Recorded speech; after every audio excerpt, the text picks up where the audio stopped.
पुन्हा परीक्षा घेणं म्हणजे जखमेवर मलमपट्टी. आता पेपरफुटीच्या मुळापर्यंत पोहोचा. राष्ट्रवादी शरद पवार पक्षाचे नेते मेहबूब शेख यांची मागणी. अद्याप एफआयआर का दाखल नाही असाही सवाल संदीप देशपांडे यांनी केला. परीक्षा रद्द करणं हे पेपर फुटीचा जो गंभीर आजार झालाय त्या आजारावरचं हे मलमपट्टी आहे. परंतु हा आजार मुळासकट जर तुम्हाला नष्ट करायचा असेल तर ह्या प्रकरणाची सखोल चौकशी झाली पाहिजे. याचे धागेदोरे, याच्यात कोण कोण गुंतलंय, ह्या पेपर फुटीच्या चक्रव्यूहात कोण कोण अभिमन्यू अडकलेत हे तुम्ही त्या ठिकाणी शोधलं पाहिजे.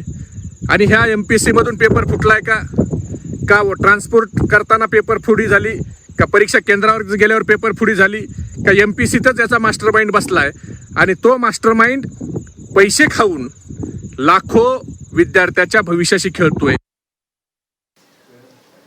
जो संबंधित व्यक्ती आहे ज्यांनी हा पेपर फोडला, कोण तो नंदुरबारचा क्लासवाला आहे, कोण त्यांनी पेपर फोडला असं म्हणतायत, असा त्यांचाही दावा आहे त्या विद्यार्थ्यांचा. तर मग त्याच्यावर FIR का दाखल झाला नाही?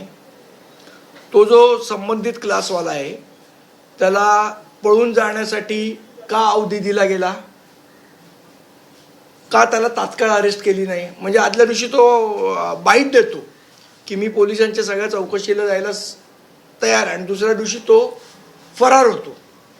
आणि फरार झाल्यावर अजून त्याला फरार का घोषित केलं? मग त्याची संपत्ती का नाही जप्त केली? मग त्याच्यावर FIR का नाही झाला?